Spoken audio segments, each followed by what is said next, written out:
All right, we have been talking about the different kinds of figurative language, which is when an author uses one set of words to say something else, and they use that as a way to make their writing more interesting and to help us picture what's going on much better.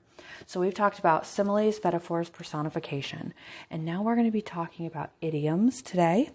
So an idiom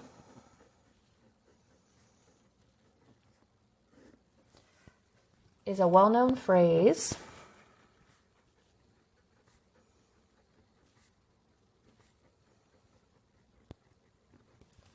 that means something different than what it actually means, what it says.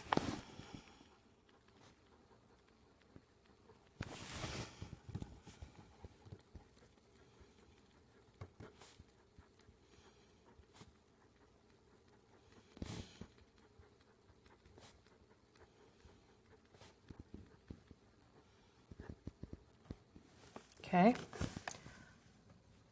so here are some examples. We use context clues to figure out what these mean, just like unknown words. So I'm on the fence.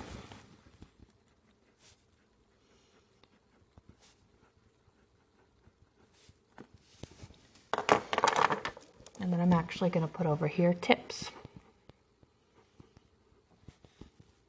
So some tips that you can do. Often literal meaning is silly.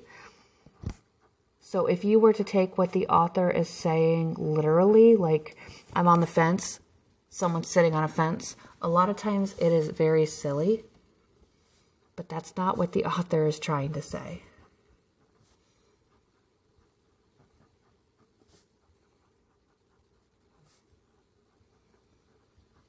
And then idioms are used as a colorful way to explain something.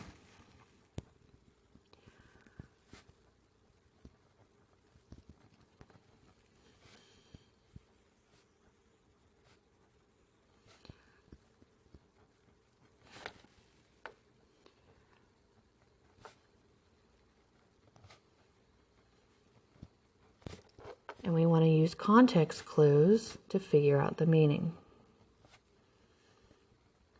around the sentence or the phrase.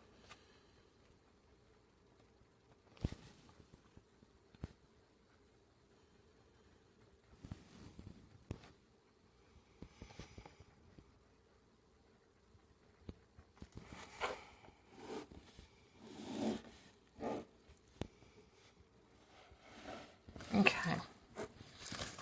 So I'm on the fence means I can't decide.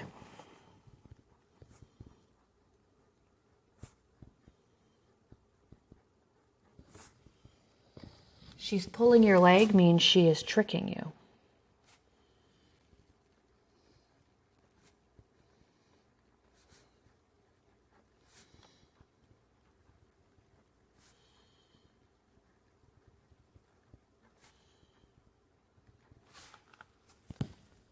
That was a piece of cake. That was easy.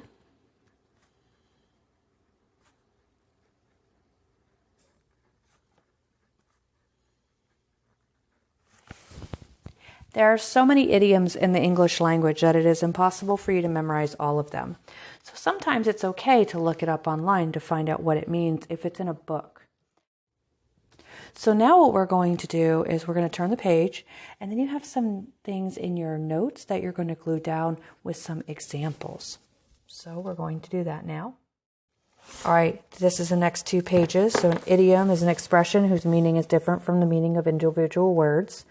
All right, so here, some of the pictures didn't come out too well, but these are different situations that, and it tells you what it means and an example using it in a sentence.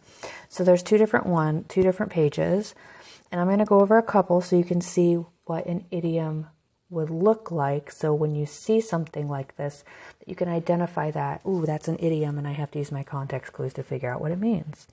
To open up a can of worms is to create a situation that will cause trouble, or it's unpleasant. For example, Marco opened a can of worms when he asked his sister what was wrong.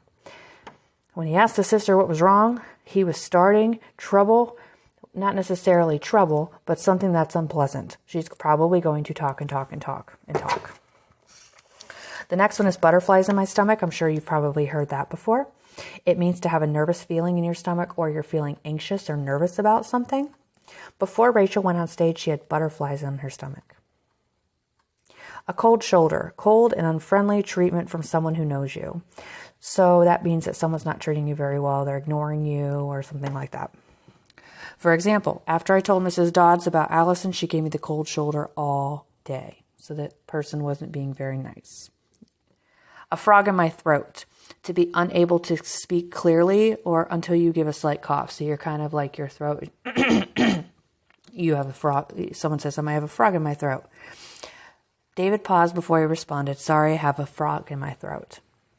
So he has to clear his throat. In the same boat does not mean that you're actually in a boat. In the same situation or to have the same problem. That's what it means. Hannah and Emily were in the same boat with their missing homework. So they both had missing homework. All ears. Prepare to listen intently. Ezra was all ears when his teacher began to read Hatchet. So he was listening very intently about Hatchet. So then the next page, over the moon, means extremely happy. Jacob was over the moon with his grade in math. Oh no, Jacob was over the moon with her grade in math, so he must be excited about someone else's grade in math. Like his friend. Couch potato, a person who spends little to no time exercising and has a great deal of watching TV. It's like they sprouted on the couch. On Sundays, we are couch potatoes. Two peas in a pod. They're very similar. They're two of a kind. Ariana and Nikki are two peas in a pod. That means that they are always together, very similar. They're two of a kind. To cost an arm and a leg is to be very expensive. That car costs an arm and a leg. It is very expensive. On cloud 9, extremely happy when my grandmother visits. I'm on cloud 9. I'm so excited that grandma's here. And the last one is when pigs fly. I'm sure you guys have heard that before as a way of saying that something's never going to happen because pigs are never going to fly. Hannah will eat onions when pigs fly. She's never going to eat onions. So those are idioms. Tomorrow we're going to be talking about proverbs and adages. And I'm going to be discussing in an additional lesson, how can we tell the difference between idioms, proverbs, and adages?